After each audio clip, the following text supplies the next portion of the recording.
I just say that means I'm a smart physical therapist. So I work with people who are injured or diseased to help them recover, and nutrition and health is a big part of that. And so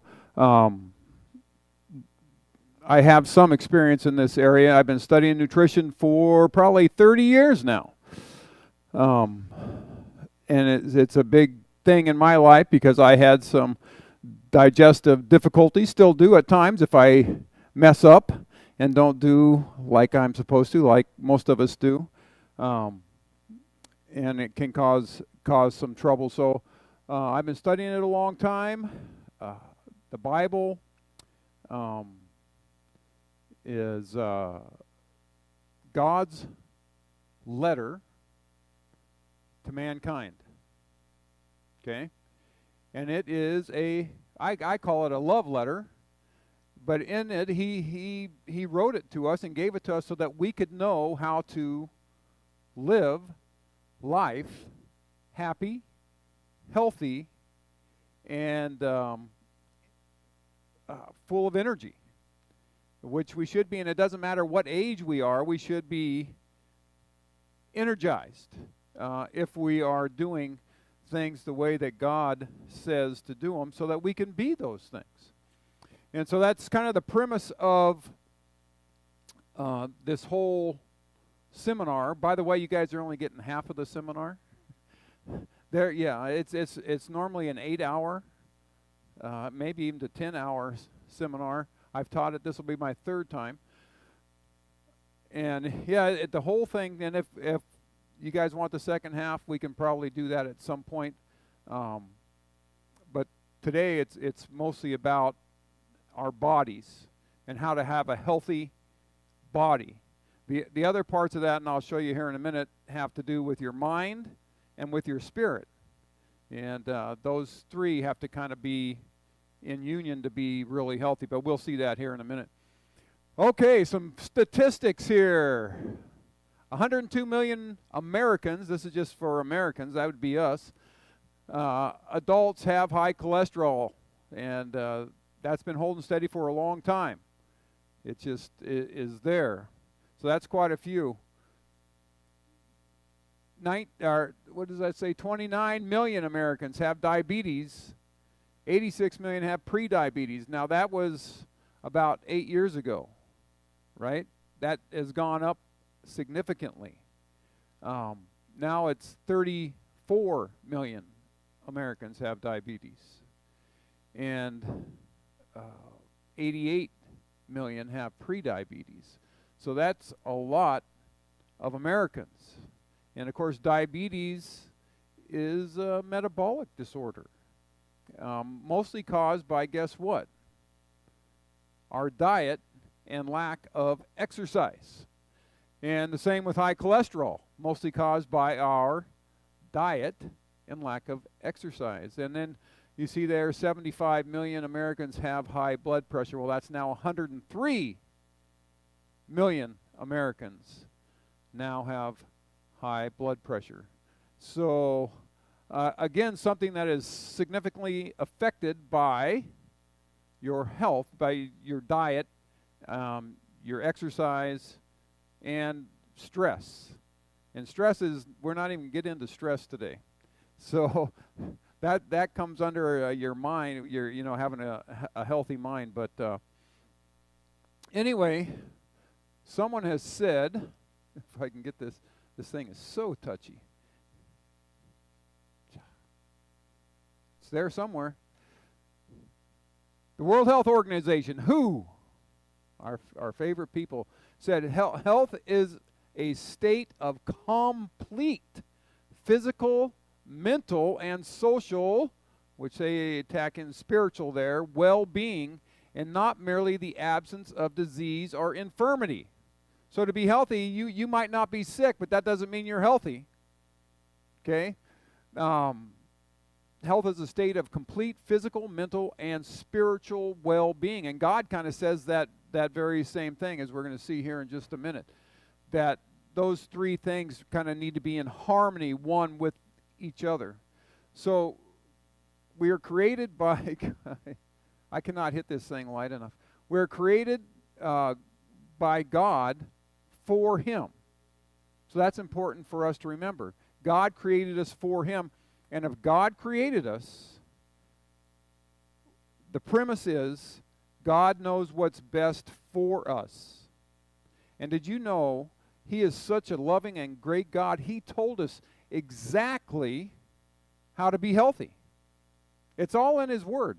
And we're going to see that today because this is God's Word to us and how to live a healthy life. Okay, and like I said, we're only going to really see half of that today because there's another whole half that we're not even going to touch. So we're created for God. He created us with a body. Why do you think He gave us a body? So we could go do things, right? To be active. I promise you He didn't give us a body to sit on the couch and watch TV. That wasn't His purpose behind giving us a body, okay? He also gave us a mind so that we could know things, to have wisdom, understanding, especially about Him, so that we could have a nice relationship with Him. And He also gave us a spirit so that we could worship Him. Okay? And we see this in Mark 12:30, where he said, "You shall love the Lord your God with all your heart, with all your soul, which is your spirit, and with all your mind, which is your intellect, and with all your strength, which is your body." This is the first commandment. God created us for Himself so that we could do those things. Okay? He wants us to be happy, healthy, and energized. Okay? No matter what our age. Okay? God also told us that it is through Him that our days are prolonged. Did you know that? Ever think about that? He says it all through His Word. Proverbs 9:10 and 11 says, "The fear of the Lord is the beginning of wisdom." So the fear of the Lord, the belief and the trust in God is the beginning of wisdom, and the knowledge of the Holy One is understanding. And here he says it, "For by me your days will be" what? Multiplied, right? And that means increased. Okay? "And the years of your life." So not only the days, but the years of your life will be increased. And that word increased in the Hebrew there means to be added to. It's by Him. It's through Him. He knows what prolongs your days. He knows what increases the years of your life. He's that good. In Deuteronomy 6:2, it said that you might fear the Lord your God and keep all His statutes and His commandments, which I command you, you and your son, and your son's son, all the days of your life, that your days may be what? Prolonged. Yeah, God's saying by keeping my word. You see that? Keep His statutes, keep His commandments, keep His word that He's given us so that your days may be prolonged. Okay? And then back again in Proverbs. This is so tricky. 3:1 and 2, it says, "My son, forget not my laws, but let your heart keep my commandments." Why? Why would you keep God's commandments? Because length of days, got it? Long life and peace they will add to you. So God wrote the Bible knowing that if we would just be obedient to what He's telling us to do in the Bible, that we would be healthy and we would extend the years of our lives. Okay? And so we're going on the premises that God is God. God created us, just like if you created something, you would know what's right and good for it because you made it. You would know how you made it, right?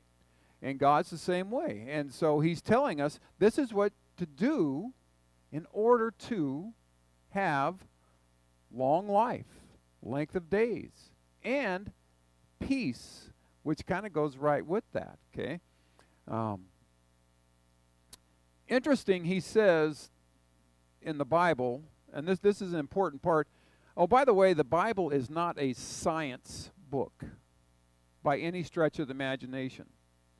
Okay, and one of the reasons I say that is because the Bible never changes. It always stands on what it says and never changes. Science is in a state of flux. All right?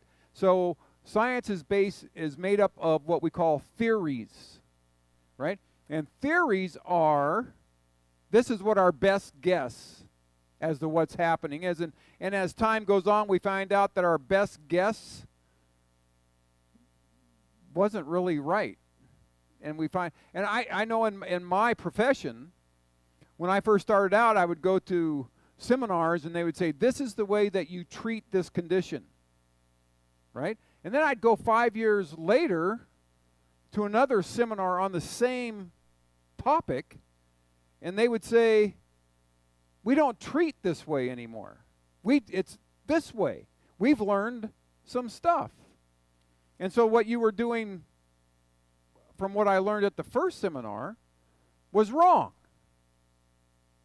They found something better. So science especially the theoretical sciences, which is most of them, are always in a state of flux. Now, there are certain laws that don't change, but those laws of science fit the Bible exactly. So where the Bible and science collide, the Bible is always right. And science eventually gets to showing that.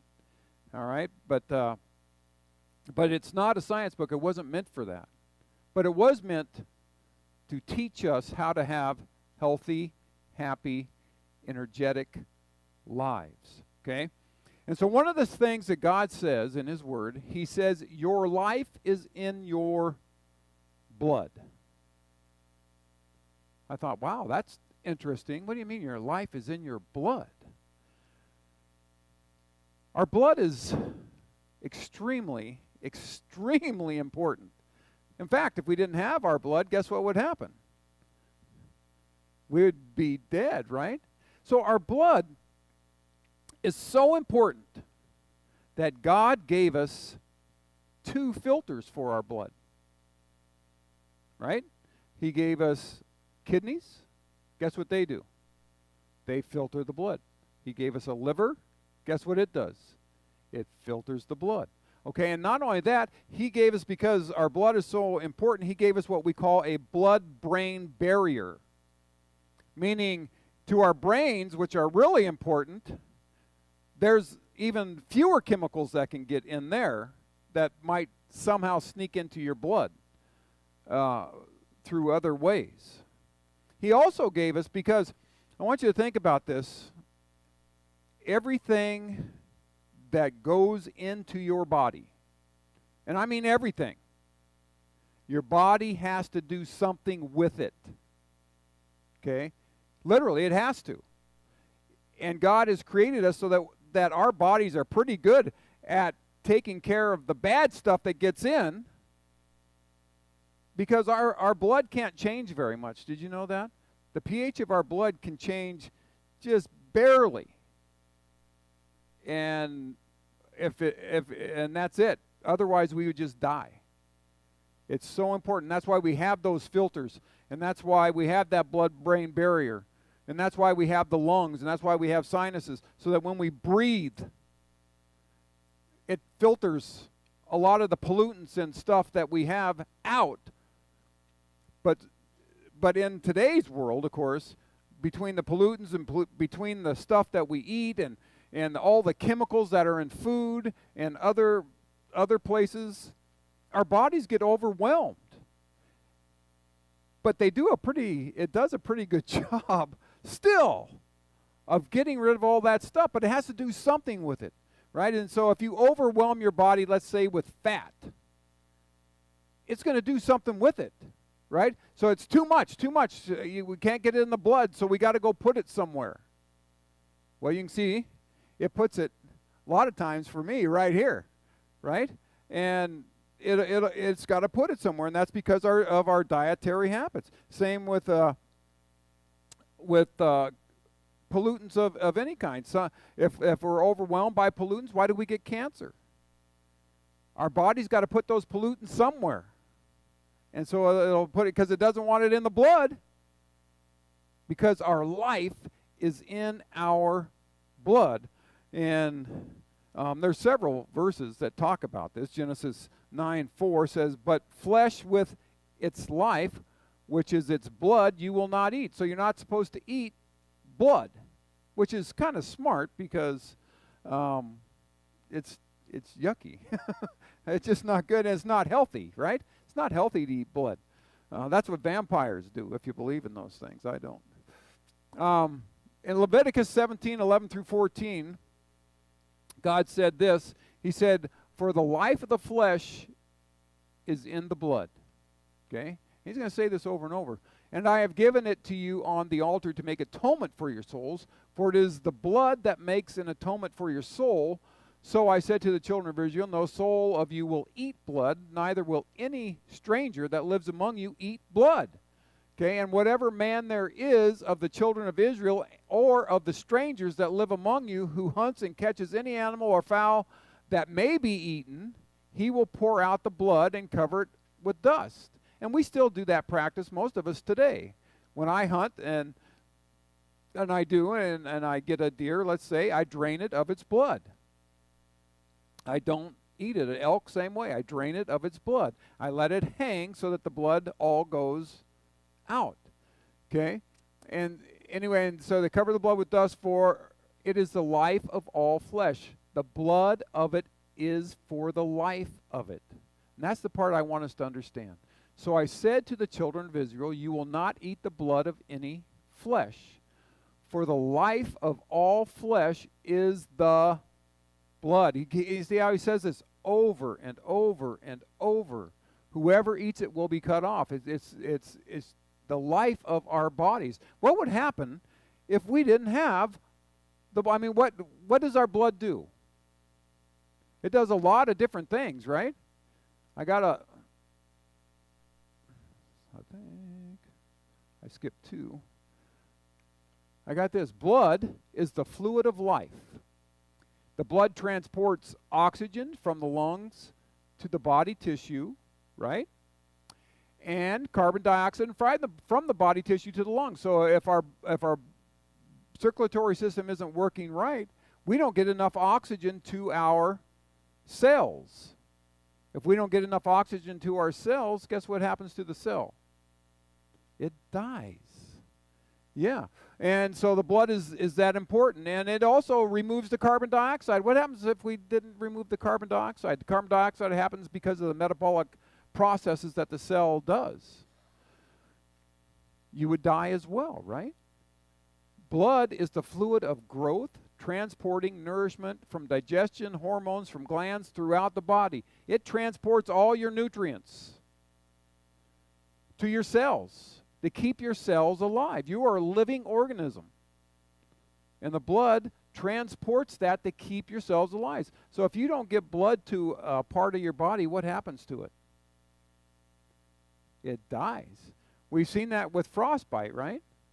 What happens to a foot that's so cold that there's no blood going there anymore because the vessels are completely restricted? What happens to it? What color does it turn? Black. Yeah, and so if they don't get that changed real quick, guess what they have to do? They have to snip it off because it died.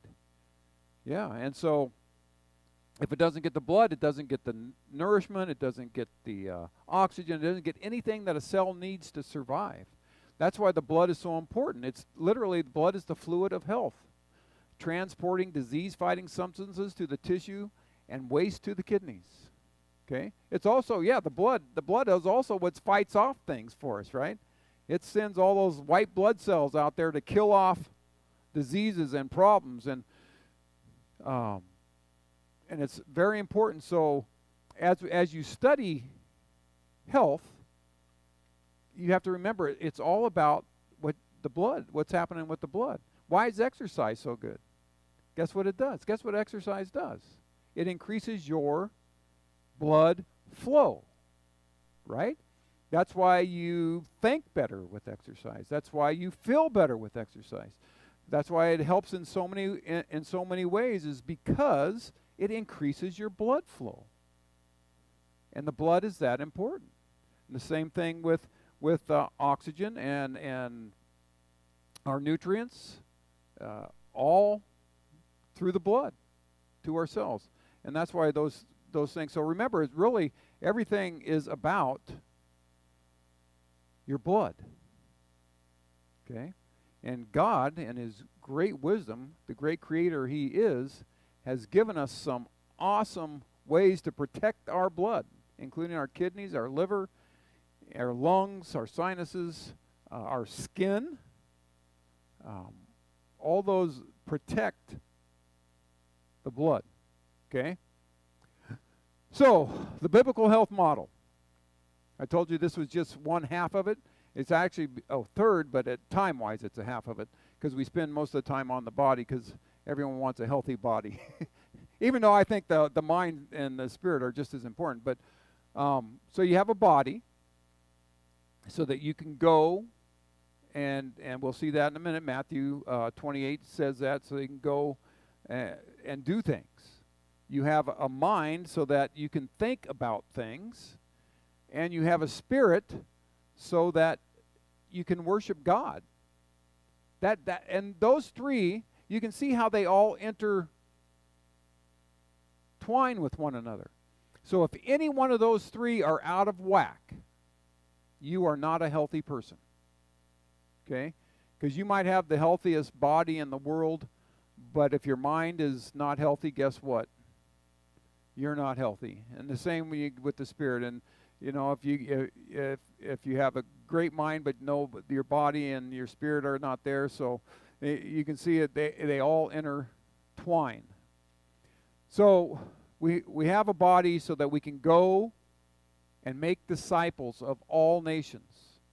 We go for God. That's why He gave us a body. Remember, He created us for Himself, so that we could go make disciples of all nations, baptizing them in the name of the Father, Son, and the Holy Spirit, and teaching them to observe all things that I commanded. Behold, I am with you always, even to the end of the age. Amen. So He gave us a body so that we can go and do. And these bodies were created to go and do. And I'm not kidding. We should be doing stuff all the time. And I'll talk about that in a little while when we get to the exercise portion, that we should be active. It's very, very important. And for what I just said about the blood, that's what keeps it doesn't take the blood long to start pooling when we're sitting on our keister. All right? It just doesn't take very long. In Philippians, God said, finally, brothers, whatever things are true, whatever things are honorable, whatever things are just, whatever things are pure, whatever things are lovely, whatever things are of good report, is there any virtue, and if there is any praise, think on these things. That has to do with the mind. So if you're not thinking in a positive frame like this, if you're a negative thinker, you have an unhealthy mind. We should be positive thinkers, okay? And we should be dwelling on whatever things are pure, whatever things are lovely, whatever things are good, and of good report. If there's any virtue, those are the things that we should dwell on. But lately, well, not just lately, we've been doing it for a long time, we've been dwelling on a lot of negativity. And that isn't helping us be healthy. In fact, that's hindering us.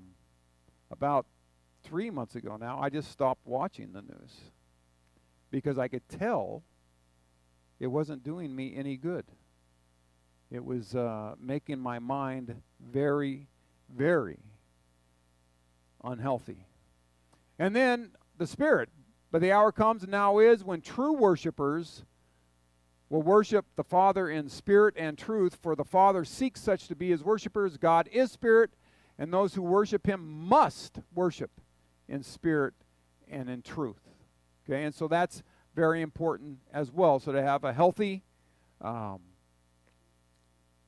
be in total health, like the World Health Organization said, which I don't typically agree with them on much, but I agree with that.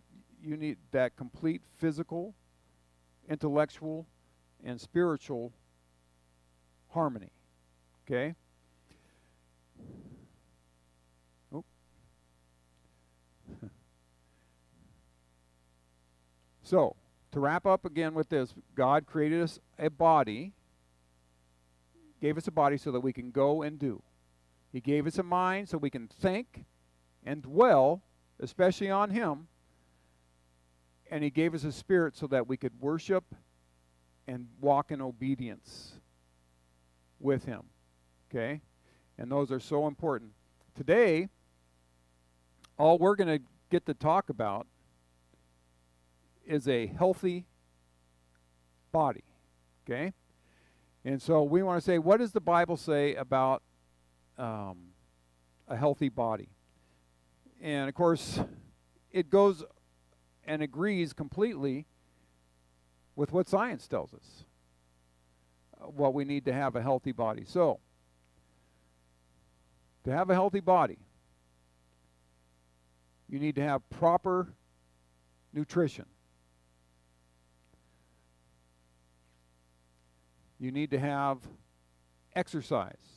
And when I say exercise, you guys are probably already thinking, well, that means jumping jacks, push-ups. Exercise is a lot of things. So it doesn't necessarily mean that, okay? And then the third part to have a healthy body, I bet you didn't expect to see that in there, is rest. Your body needs rest, okay? That's my favorite part, by the way. I like the rest. I usually would be taking a nap right about now on the weekend. So, just a short one. But anyway, it needs all that. So, what we have under nutrition, we have food and drink, right? And under exercise, we have work and play. Because did you know? Well, we used to at work get a lot of exercise until we got real technological, right? Now, we used to be an agricultural society, so someone would go out and work. They would work hard all day, physically. And now work for everybody, in fact, for most people, is not so physical. And so, but there are ways to combat that. But work is exercise and play. When I say play, I mean, recreational kind of things. So, your body, created to go. You are a chosen generation, a royal priesthood, a holy nation, a people for His own, that you should show forth the praises of Him who has called you out of darkness into His marvelous light. It's the body, go and do. He also said, be fruitful and multiply, and fill the earth and subdue it. That's go, be active, go, be active, go, be active. And we should do it. The man of God, it says, that the man of God may be perfect, thoroughly furnished to do all good works. That's what we were created for.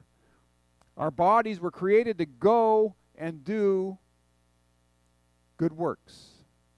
Henry David Thoreau, anyone ever heard of him? If I can get back to it. Good for the body is the work of the body. Good for the soul, the work of the soul, and good for either, the work of the other. So he's saying they're all kind of combined there. Yeah, and it's good to work. We need to work, work, work. Okay?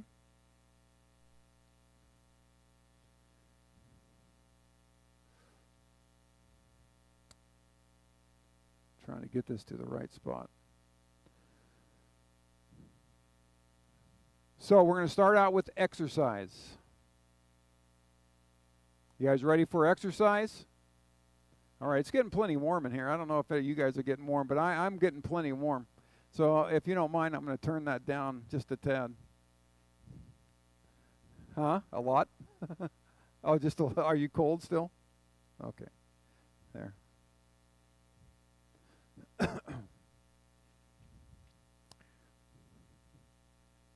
Exercise.